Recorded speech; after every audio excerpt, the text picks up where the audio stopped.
Now, I know you've had a long history of strength coaching, and you've written now about the art of strength coaching. Tell us more about that. Yeah, for the last 40 years I've been working with strengths coaching and looking at how people could take responsibility for their lives, but also build on their strengths, set specific goals and achieve success. Of course, the approach I come from was very coloured by people obviously like Maslow, like Bernard Haldane, people like Barry Hobson and Mike Scally who did life skills, and Don Clifton and people like that. What I wanted to do when writing that book was to put together the history of the strength tradition. Some people think it began only 20 or 30 years ago. But if we go back to, and here's a theme around gardens again, Froebel and the kindergarten, what did he say? All 2 centuries ago or more. What we have to do is to create a garden, a sacred space where people can learn, can play, can find their strengths, explore and succeed. Maria Montessori, many people have different views on Montessori, but what she did was to create that space in which people could develop, grow, concentrate, get into flow, succeed. She helped them to build on their strengths. Then you had people like Tagore in India who created a garden, a game, where people could come and learn from different cultures, build on their strengths and succeed, respect their own heritage and respect the heritage in many other countries as well.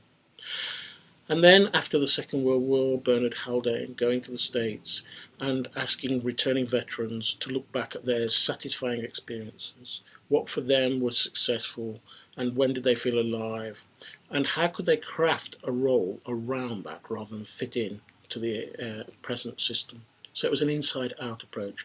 Don Clifton, who then went on later to Gallup, was doing much the same thing. So I was looking at, so the first part of the book was about the history of strengths coaching, and that's over 100 pages. The second part of the book was very practical about what can you do to encourage a person to build on their strengths, set specific goals and achieve success. All strengths coaching begins by asking the person, what's your picture of success?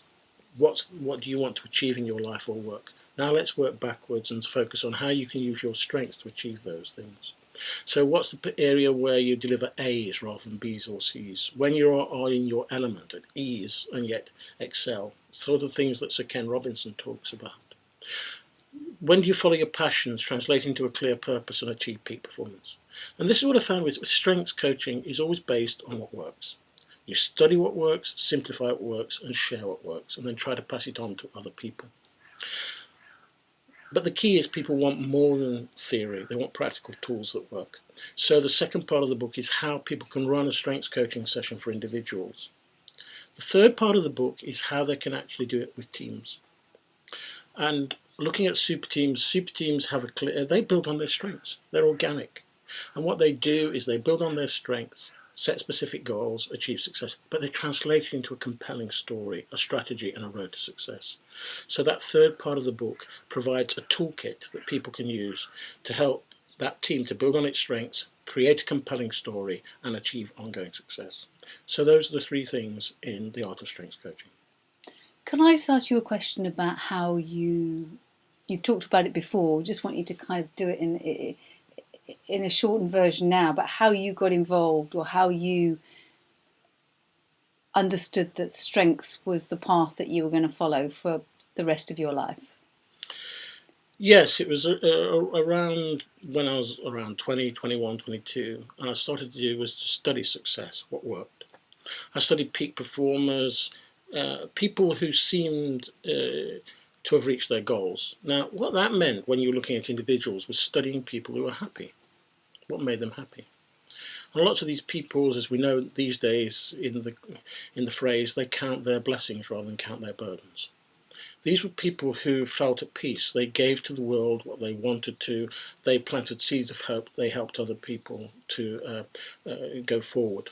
They had what Erik Erikson called, they were in the generative age. They wanted the future people to actually succeed.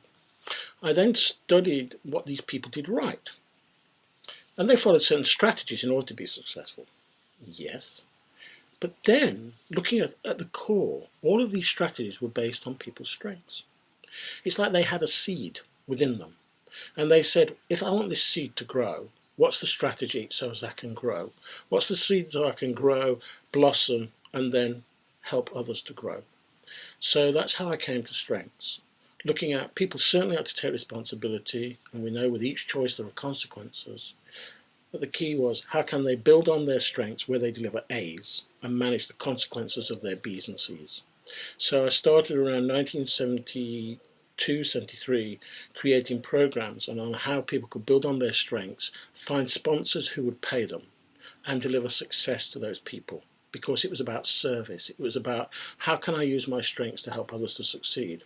It's not about me, I would say. It's about the other person. So how can I give? Because I'm most myself when I forget myself. So that's how I came to the strengths approach.